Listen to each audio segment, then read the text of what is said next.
지금까지 우리가 소원하는 기적이라는 게 있었습니다. 근데 그 기적보다 더 큰 기적에 대해서 살펴보고 있습니다. 12월 달은요. 가장 큰 기적은 은혜인데 이 은혜의 주인공이 되기 위해서는 우선적으로 우리의 연약함을 하나님 앞에 고백하자, 인정하자. 내가 죄인인 것, 내가 할 수 없는 것 인정하자. 그리고 하나님 안에서 이제는 할 수 있도록 재정립하자. 이렇게 말씀을 드렸습니다. 다음으로 그런 상태에서 우리의 시선을 믿음의 눈으로 전환해서 나와 이웃을 바라보며 나아가자. 이렇게 말씀을 드렸습니다. 자세한 내용을 알고 싶으면 우리 밴드를 참고하시길 바라고요.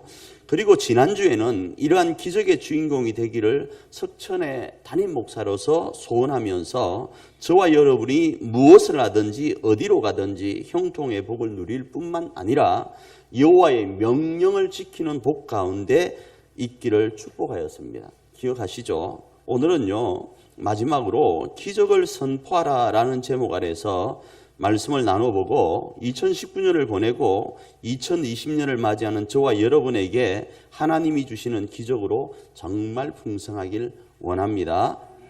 자, 먼저 바울과 실라가 본문에 등장을 하는데 바울과 실라는 주어진 환경 가운데 기적을 선포합니다. 자, 오늘 본문의 내용은 이렇습니다. 바울과 실라가 2차 전도 여행입니다. 4차 전도 여행 중에 2차 전도 여행 중에 마게도냐, 그러니까 여러분이 잘 알고 있는 알렉산더 대왕의 아버지가 살고 있던 마게도냐라는 그곳의 빌립보에서 루디아를 전도합니다. 역동적으로 사역을 하다 보니까 루디아가 전도되어서 하나님의 백성이 된 거예요. 그리고 그 여세를 몰아서 귀신 들려있는 한 여인을 치료합니다. 그런데 여기에서 문제가 발생합니다. 의도치 않는 문제가 뭔가 하면 귀신 들린 여종을 통하여 돈벌이를 하던 사람이 있었어요. 그 사람이 귀신 들린 여종이 고쳐짐으로 인해서 점이 안 되는 거예요. 안 되니까 그 점이 안 되어서 그러면 속 보이니까 미풍양속을 해쳤다 그러면서 관원들에게 이 바울과 실라를 고발해 버립니다. 그러자 미풍양속을 해쳤다라는 그 이유 때문에 바울과 실라가 잡혀서 어마어마하게 매를 맞습니다. 그리고 깊은 감옥에 갇히게 됩니다. 그리고 그 감옥에 갇힌 환경 가운데 바울과 실라가 어떻게 믿음으로 반응했는지에 대한 이야기가 오늘 본문의 내용이에요. 이 문제를 어떻게 해결했는지에 대한 내용이 오늘 본문의 내용이라고요. 자, 그 내용을 살펴보면 먼저요, 바울과 실라는 지금의 환경을 기도와 찬양으로 맺다고요, 선포하며 나아갔다라는 거예요. 오늘 본문입니다. 사도행전 16장 25절 앞부분입니다. 읽습니다. 한밤중에 바울과 실라가 기도하고 하나님을 찬송하며, 지난번 선포에 대해서 말씀을 드렸습니다. 오후에도 잠시 더 말씀을 드리겠지만 선포는 지금의 환경이 하나님이 주신 소원 안에서 변화될 줄 믿고 외치는 외침이에요. 그래서 제가 그런 말씀 드렸잖아요. 내 지금의 환경에 찬송할 수가 없어. 그런데 선포는 찬송하며 나가는 거예요. 그렇게 바뀔 줄 믿는 믿음으로요. 그래서 지금도 우울해도 지금도 찬송할 수 없어도 하나님을 믿고 외치는 거예요. 그게 뭐라고요? 선포라고요. 그러기에 우리도 선포하며 나아가야 되는 거예요. 힘겨울 때 선포하며 나아갈 때 우리의 찬송이 있어야 됩니다. 우리가 부를 수 있는 찬송 18번이 있어야 돼요. 감사할 때 부를 수 있는 우리의 노래가 있어야 돼요. 제게는 힘들 때마다 부르는 찬송이 연령별로 있었습니다. 20대에는 여러분 이 노래 아세요? 거친 골고다 험한 고갯길 주님이 나를 위하여, 어제 연습하다가 지금 목이 가가지고 소리가 안 나오는데 무거운 십자가를 어깨에 지셨네, 이 찬송이 저 마음에 있었고요. 오늘 본문의 배경이 되는 노래예요. 울고 있는 형제여 왜 찬송을 잊었는가? 어둠 속에 찬송은 기적을 부른다고 하면서 혼자서 저 박자 안 되는 거 아시잖아요. 기타 치면서 바울과 실라가 하면서 눈물 흘렸어요. 빌립보 감옥의 문을 찬송으로 열었다오. 한참 뺍니다. 고통의 문을. 이런 찬송이 있어야 됐었어요. 그래야 견뎌 나갈 수 있었거든요. 30대에는요. 주님의 길 가는 동안 흐르는 눈물이 주님이 주신 길이라면 기쁘게 흘리게 하길 원하며 찬송했어요. 그리고 그대의 아픔은 주님이 흘린 보혈의 피 하면서 혼자 얼마나 울면서 찬송했는지 모릅니다. 40대에는요. 거친 세상에서 실패하거든 그 손 못 자국 만져라. 고된 일 하다가 힘을 얻으니 그 손 못 자국 만져라 불렀고요. 요즘은요. 10월 달에 불렀던 찬송 가운데 저는 계속 있습니다. 주님 나를 부르시니 두려움 없이 배에서 나아가리라. 주님 나를 부르시니 주님 나를 오라시니 내가 나아가겠다 하면서 이 찬송으로 18번 삼고 외치며 선포하며 나아가는 거예요. 여러분에게는 어떤 찬송의 18번이 있습니까? 아직까지도 혹시 여러분 여자분들 중에서 장윤정의 남자는 여자를 귀찮게 하네 하면서 시린 속을 달래고 있나요? 그 노래 가사가 들어도 저한테 하는 소리 같아. 솔직하게 말하면. 그죠? 밥 달라 안아달라 캐사코. 그런데요. 장윤정의 남자는 여자를 귀찮게 하네라는 노래 이후에 남자들이 개사에서 부르는 노래가 있어요. 개사의 내용은 이러합니다. 첫눈에 반했을 때 그 여자 수줍은 여자였죠. 다소곳한 몸가짐과 말투 첫눈에 반하기에 충분해. 그러나 그 여인이 내 안에 되고 난 후부터 수줍음에 숨겨뒀던 모든 것 보이기 시작했었지. 이제는 이 여인이 무서워 죽겠네. 이제는 이 여인이 무서워 죽겠네. 이게 남자들이 지금 부르고 있는 개사에서 부르고 있는 내용이래요. 2절은 더 적나라할 예정이라고 합니다. 혹시 2절까지 필요하신 분이 계시면 신청해 주시길 바랍니다. 그러면 개사 후 드리겠습니다. 웃자고 하는 내용이지만요. 이런 유행가도 일시적으로 우리의 마음을 달래줍니다.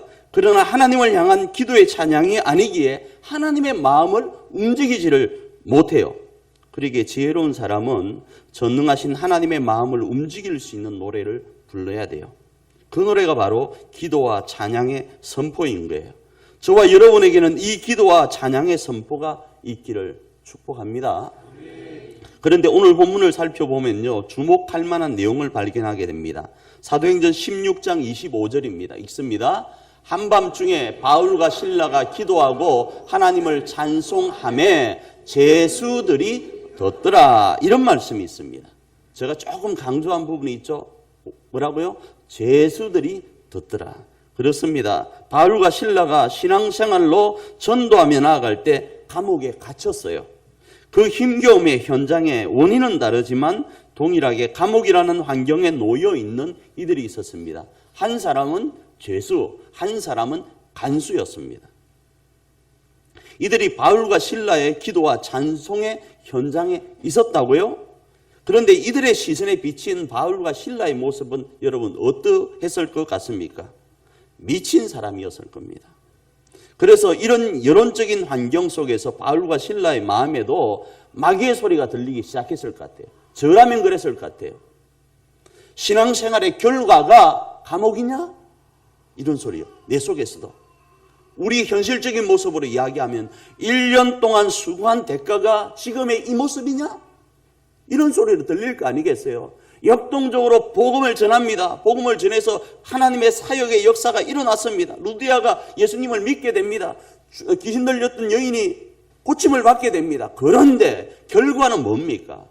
어마어마하게 매를 맞고 깊은 감옥에 갇히는 것 아니겠어요? 그래서 주변 사람들이 찬송 부르는 이들을 가르쳐 미쳤다 할 수밖에 없고 우리 속에서도 내가 그렇게 열심히 1년 동안 신앙생활하는데 결과가 이거냐라는 마귀의 소리가 우리 속에 들리지 않겠어요? 이 소리는 현실적이고 사실의 소리입니다. 흔히 말하는 팩트라고요. 1년 동안 수고한 결과가 지금의 이 모습이기에 대한 의구심이 우리 속에서 일어날 수 있습니다. 그러나 바울과 실라는 지금의 환경보다 지금의 문제보다 크신 하나님의 일하심을 믿었어요. 바울과 실라는 복음을 위해서라면 살아도 주를 위해 살고 죽어도 주를 위해 죽는 그 믿음 안에서 그곳이 어디이든 주님이 보내시면 가겠다라는 믿음 가운데 그 역사를 이루어간 거예요. 복음을 선포하며 생명을 살리는 직분을 감당한 거예요.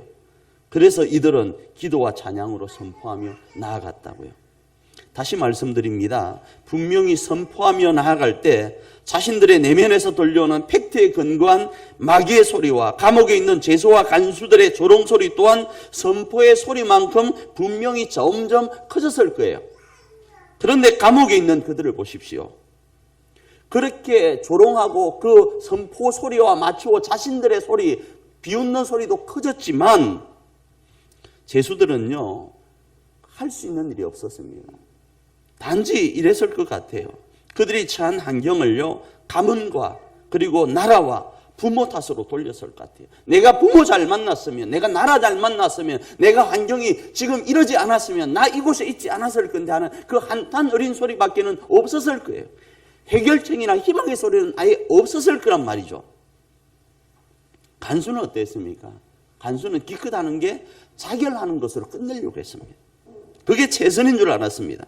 그러나 바울과 실라는요, 그들과 환경적으로는 분명히 동일합니다.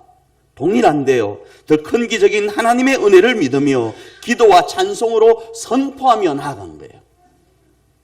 그 옛날 여호수아도 그랬습니다. 출애굽 1세대들의 믿음의 선포가 없어서 들어가지 못하는 가나안 땅을 향하여 그러니까 여호수아는 어떻게 합니까? 선포하며 나아갑니다. 여호수아서 6장 16절입니다. 읽습니다. 7번째 제사장들이 나팔을 불 때에 여호수아가 백성들에게 이르되 외치라 여호와께서 너희에게 이 성을 주셨느니라. 그러자 성벽이 무너졌습니다. 여호수아서 6장 20절 앞부분입니다. 읽습니다. 이에 백성은 외치고 제사장들은 나팔을 불매 백성이 나팔 소리를 들을 때에 크게 소리질러 외치니 성벽이 무너져 내린지라. 마찬가지였어요. 바울과 실라가 이런 믿음으로 선포하며 나아가자 역사가 일어났다고요. 사도행전 16장 26절입니다. 읽습니다.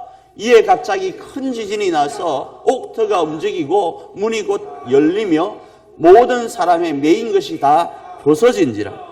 묵혀있던 저주와 막혀있던 저주가 풀어지고 자유함의 역사가 일어났다라는 거예요. 사랑하는 가족 여러분, 기도와 찬양으로 선포합시다. 정말로요. 우리가 할 일은 하나님의 은혜를 바라며 기도와 찬양으로 선포하는 거예요. 1년 동안 수고했는데 여러분의 모습이 지금 여기 있는 것 같습니까? 그래도요, 우리는 믿음의 사람이기 때문에 남들은 아이씨 하면서 환경과 부모와 조국과 여탄 모든 것들을 핑계 삼을지 모르지만 우리는요, 하나님을 믿기 때문에 찬송하며 기도로 선포하는 거예요. 그러면 기적은요, 하나님이 일으키시는 거예요. 하나님은 더 큰 은혜의 기적으로 우리 가운데 역사하기를 기뻐하시니까요. 그리고 마침내 이전에 몰랐던 하나님께서 바울과 실라를 통하여 하실 일에 대한 전말이 드러납니다. 분명히 그랬죠. 왜 내가 열심히 했는데 결과는 감옥일까에 대한 하나님의 의도하심을 모르잖아요. 그런데 그 전말이 이제 드러난 거예요. 그게 뭔가 하면 하나님께서 택하신 백성을 구원하시려고 바울과 실라를 그 깊은 감옥에 보내셨다라는 거예요. 하나님이 사랑하는 누군가가 그곳에 있어서 바울과 실라로 이해되어지지 않는 길을 가게 하셨다라는 거예요. 바로 죄수들을 지키는 간수와 그의 가족을 구원하시려는 하나님의 뜻 말입니다. 결과적으로 간수와 그의 가족들은 구원을 받고 기뻐합니다. 사도행전 16장 34절입니다. 읽습니다. 그들을 데리고 자기 집에 올라가서 음식을 차려주고 그와 온 집이 하나님을 믿음으로 크게 기뻐하니라. 사랑하는 우리 가족 여러분, 오늘 저와 여러분을 먼저 예수 믿게 하신 이유가 뭔지 아십니까? 그건요, 하나님께서 자기 백성 삼으신 우리 가정과 우리 교회의 가족들을 구원하시기 위함이에요. 이들을 바로 우리에게 맡기셨다고요. 그래서 그들이 있는 고난의 자리로 우리를 보내신 거예요. 혹시 여러분 중에 이런 생각 먹어본 적이 없습니까? 저는 솔직히 깨놓고가 서울 말입니다. 깨놓고 말씀드립니다. 나 이런 마음 먹은 적 있어요. 어떤 마음 먹었는가 하면 내가 이 남자만 안 만났어도 손에 물 안 묻히고 살 수 있을 건데, 내가 이 여자만 안 만났어도 지금 좀 잘 살 수 있을 건데 라는 마음 솔직히 한 번은 먹은 적이 있습니다. 지금까지 딱 한 번 먹었어요. 딱 한 번. 맞아요. 딱 한 번 생각해 봤을 때 제가 이 여자 안 만났으면 더 잘 살 수 있었을 거라는 생각했습니다. 저는 그만한 능력이 있는 것 같아요. 동일하게 그분도 그런 생각 하실 것 같아요. 여러분도 그런 생각 하실 것 같아요. 맞습니다. 그런데 그분을 만나서 여러분이 그렇게 지금 살고 있어요. 왜 그렇게 살고 있는가 하면 하나님이 여러분은 그만한 능력이 있지만 그 사람이 그 능력이 안 되니까 그 사람을 구원하시려고요. 그 깊은 고난의 자리로 보낸 거예요. 만일에요, 저를 안 만났으면 이보다 더 힘들게 살았을 우리 가족이 있거든요. 만일에요, 그분이 저를 안 만났으면 저 더 힘든 자리 가운데 있을 수 있거든요. 그를 구원하실 하나님의 계획하심이 있어서 오늘 이해되어지지 않는 이 인물의, 이 능력에, 이 학벌에, 이 집안에, 이 환경에, 이 조국 대한민국에 태어난 내가 이 고난을 당하는 거예요. 이해되어지지 않습니다, 지금은. 그러나 하나님의 깊은 뜻하심이 어디에 있다고요? 그들을 구원하려고 하시는 데 있다라는 거예요. 그러기에 지금 내 옆에 있는 내 가족과 우리 교우들은 하나님이 나를 보내셔서 구원케 하려는 계획하신 가운데 있는 존재들이에요. 어려움을 당합니까? 1년이라는 그 시간이 헛된 것 같고 더 이해되지 않는 수렁으로 빠지는 것 같습니까? 그런데 하나님을 믿으세요. 그리고 찬송과 기도로 바울과 실라처럼 선포해 보세요. 그러면 하나님이 왜 나로 이 깊은 감옥 가운데 있게 했는지의 전말이 드러날 거예요. 그때에 그들이 구원되는 역사, 그들이 하나님으로 기뻐하는 역사가 있을 겁니다. 사랑하는 우리 가족 여러분, 이 일 가운데, 이 믿음 가운데 하나님의 큰 기적인 은혜를 의지하면서 기도와 찬송으로 선포하며 나가길 원합니다. 그리고 그 주인공이 저와 여러분 되기를 축복합니다. 아멘. 하나님, 우리 가정의 눈물을 아시지요. 우리 교회의 눈물을 아시지요. 우리 가정과 우리 교회의 지금의 현장이 빈들 같습니다. 우리에게는 고작 주님, 오병이어와 같은 물고기와 보리떡밖에 없습니다. 이 환경이 1년 동안 일한 우리의 결과물입니다. 주님, 그러나 이곳에 계신 하나님을 배웁습니다. 부활하신 영광의 주를 붙듭니다. 우리를 위하여 하늘 보좌 가운데 앉으셔서 우리를 위하여 응원하시는 하나님을 바라봅니다. 그리고 오늘 주신 말씀 따라 우리의 믿음의 선배인 바울과 실라처럼 기도와 찬송으로 선포하며 나아갑니다. 우리의 가정에, 우리의 교회에 기적을 허락하여 주시옵소서. 우리 가정을 묶고 교회를 묶고 있던 모든 착고가 풀어지게 하여 주시옵소서. 우리 가정과 교회를 막고 있던 모든 사슬들이 끊어지고 무너지게 하여 주시옵소서. 그리고 그 하나님으로 인하여 우리의 가정과 교우들이 살아나게 하여 주시옵소서. 그 하나님을 신뢰하며 선포하며 나아가오니 영광받아 주시옵소서. 축복하며 예수님 이름으로 기도합니다. 아멘. 지금은 우리 주 예수 그리스도의 그 크신 사랑, 우리의 행복을 위해서 사람 되시고 십자가를 지시고 부활하시고 재림을 기다리며 나아가시는 예수님의 그 크신 사랑의 은총과 우리의 행복을 위해서라면 자신의 하나밖에 없는 독생자 예수님까지도 사람 되고 십자가에 내어주고 죽음과 맞짱뜨게 하시고 부활케 하신 하나님의 그 크신 사랑과 오늘도 변함없이 우리와 동행하시며 빈들에 있는 것 같으나 찬송과 기도로 선포하며 나가도록 독려하시는 성령님의 그 강한 은총이 이 한 시간 바울과 실라처럼 기적을 일으키며 가정과 교회를 세우기로 결단하는 주의 백성들 머릿머리 위에 이제로부터 영원토록 함께 있을지어다. 아멘.